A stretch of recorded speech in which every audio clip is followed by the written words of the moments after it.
காலத்துல சின்ன வயசுலயே மறு பிரச்சனையால நிறைய பேர் கஷ்டப்படுறாங்க. மறு நிறைய இருந்துச்சுன்னா அதை என்ன பண்ணணும்? வீட்டுல இருக்கிற இன்கிரீடியன்ஸ வச்சு அதை குறைக்கிறது தான் நல்லது. இங்க சின்ன பிரச்சனை என்னன்னா, சிகிச்சை முறையில நீங்க மருவை ரிமூவ் பண்ணீங்கன்னா அது திரும்ப திரும்ப வந்துகிட்டே இருக்கும். ஃப்ரெண்ட்ஸ், இந்த வீடியோல அற்புதமான பொருட்களை வச்சு மறு இனிமே எப்பயுமே வராம நிரந்தரமா உதிர வைக்கிற ரெமடிய உங்களுக்கு இன்னைக்கு அறிமுகப்படுத்த போறேன். எந்தவித சைடு எஃபெக்ட்டுமே இருக்காது. அற்புதமா கிளீனா நீங்களே ஆச்சரியப்படுற விதத்துல அது உதிர்த்து விழுந்துருது. சோ வீடியோவை எங்கேயுமே ஸ்கிப் பண்ணாம கடைசி வரைய பாருங்க ஃப்ரெண்ட்ஸ். நம்ம சேனலை இப்பதான் ஃபர்ஸ்ட் டைம் பாக்குறீங்கன்னா சப்ஸ்கிரைப் பண்ணி பக்கத்துல இருக்க பெல் ஐகானையும் கிளிக் பண்ணுங்க. அதே மாதிரி ஒரு சின்ன லைக் கொடுங்க.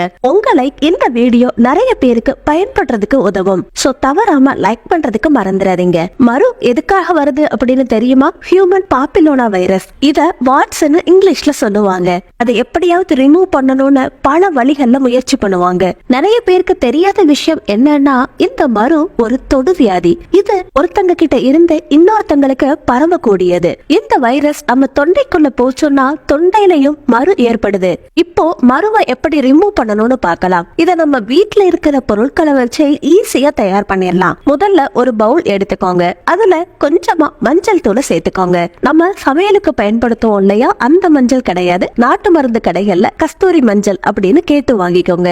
மஞ்சள் நமக்கு ஆன்டிபயோட்டிக்கா வேலை பண்ணுது. முதல்ல நம்ம சொன்ன மாதிரி மரு வைரஸால வருது அப்படின்னு சொன்னோம் இல்லையா, அதுக்காக தான் இதுல நம்ம மஞ்சளை பயன்படுத்துறோம். இதுல கொஞ்சமா பேக்கிங் சோடாவை சேர்த்துக்கோங்க. அதாவது சமையல் சோடான்னு நம்ம சமையல்ல பயன்படுத்துவோம் இல்லையா, அதுதான். மருவை கம்ப்ளீட்டா நீக்கிறதுல முக்கியமான பங்கு வகிக்குது இந்த சமையல் சோடா. இப்போ மஞ்சள், பேக்கிங் சோடா எந்த அளவுல எடுத்தீங்களோ அதே அளவுலயே சுண்ணாம்பையும் எடுத்துக்கோங்க.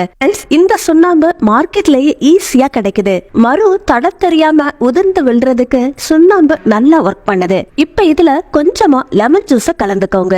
இதுல 1/2 டீஸ்பூன் இல்லாட்டி 1 டீஸ்பூன் வரைய கூட லெமன் ஜூஸ கலந்துக்கோங்க. ஃப்ரெண்ட்ஸ், நம்ம இதுல சமையல் சோடா அதே மாதிரி மஞ்சள் தூள் கலந்துருக்கோம் இல்லையா, அதனாலதான் நம்ம லெமன் ஜூஸ சேர்த்ததுக்கு அப்புறமா நல்லா பொங்கி வருது. இப்போ இது எல்லாத்தையுமே ஒரு தடவை நல்லா மிக்ஸ் பண்ணிக்கோங்க.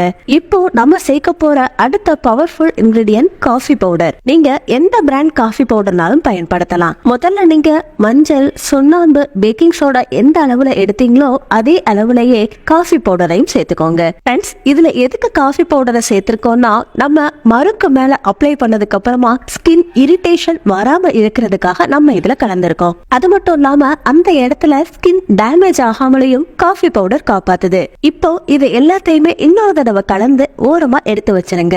இப்போ ரெண்டாவது ரெமடி. இந்த ரெண்டாவது ரெமடிக்காக நீங்க ஒரு 4 வெள்ளை பூண்டு பல்ல எடுத்துக்கிட்டு உரல்ல போட்டு 1-2 இடிச்சுக்கோங்க. இதுக்குன்னா நம்ம இதுல வெள்ளை பூண்டு சாரை எடுக்க போறோம். ஏற்கனவே நம்ம பார்த்தோம் இல்லையா, இது வைரஸால வருதுன்னு. இந்த மருல இருக்கிற பாக்டீரியா இன்ஃபெக்ஷன் ஏற்படுத்தாம இந்த வெள்ளை பூண்டு சாறு காப்பாத்துது. ஃப்ரெண்ட்ஸ், இந்த வெள்ளை பூண்டு சாரை ஒரு ஸ்ட்ரைனர்ல போட்டு எடுத்துக்கிட்டு அதுக்கு மேலேயே லெமனையும் நல்லா பிழிஞ்சு விட்டுருங்க. ஃப்ரெண்ட்ஸ், இப்ப நமக்கு வெள்ளைப்பூடு பிளஸ் லெமன் கலந்த சாறு ரெடி ஆயிருச்சு. இதோட நம்ம பேக்கிங் சோடாவை கலந்துக்க போறோம். இந்த ரெண்டையுமே கலந்து ஓரமா எடுத்து வச்சிருங்க. ஃப்ரெண்ட்ஸ், இப்போ நமக்கு ரெண்டாவது ரெமடியும் ரெடி ஆயிருச்சு. இப்போ எப்படி அப்ளை பண்ணணும்னு பார்க்கலாம். இந்த 2 ரெமடியில எது உங்களுக்கு ஈஸியா இருக்கோ அந்த ரெமடியை ப்ரிப்பேர் பண்ணி ஒரு ஈர்பெட் வச்சு உங்க மரு மேல அப்ளை பண்ணுங்க. ஒரு விஷயம் மறந்து போயிடாதீங்க, இது ஸ்கின்ல டச் ஆகாம பாத்துக்கோங்க.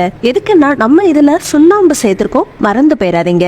ட்ரை ஆனதுக்கு அப்புறமா ஒரே நாள்லயே 6ல இருந்து 7 தடவை அப்ளை பண்ணணும். உங்களுக்கு சின்ன மருவா இருந்துச்சுன்னா ஒரே நாள்லயே உதிர்ந்து விழுந்துரும். கொஞ்சம் பெரிய மருவா இருந்துச்சுன்னா 2-3 நாட்கள்லயே கண்டிப்பா நல்ல ரிசல்ட் கிடைக்கும். நீங்க கூட ட்ரை பண்ணி பாருங்க ஃப்ரெண்ட்ஸ். ரொம்ப அற்புதமான ரிசல்ட் கொடுக்குது. பாத்தீங்கல்ல ஃப்ரெண்ட்ஸ், ரொம்ப ஈஸியான ஹோம் ரெமடிய நீங்களும் தவறாம ட்ரை பண்ணி பாருங்க. நம்ம வீட்லயே நிரந்தரமா மருவுக்கு செக் வைக்க முடியும். சோ தவறாம ட்ரை பண்ணுங்க. இந்த வீடியோ பிடிச்சிருந்தா லைக் பண்ணி உங்க நண்பர்களுக்கு ஷேர் பண்ணுங்க. நம்ம சேனலை இப்பதான் ஃபர்ஸ்ட் டைம் பாக்குறீங்கன்னா சப்ஸ்கிரைப் பண்ணி பக்கத்துல இருக்கிற பெல் ஐகானையும் கிளிக் பண்ணுங்க. அடுத்த ஒரு இன்ட்ரெஸ்டிங்கான யூஸ்ஃபுல்லான வீடியோவோட நான் உங்களை வெயிட் பண்றேன். Until then take care, by.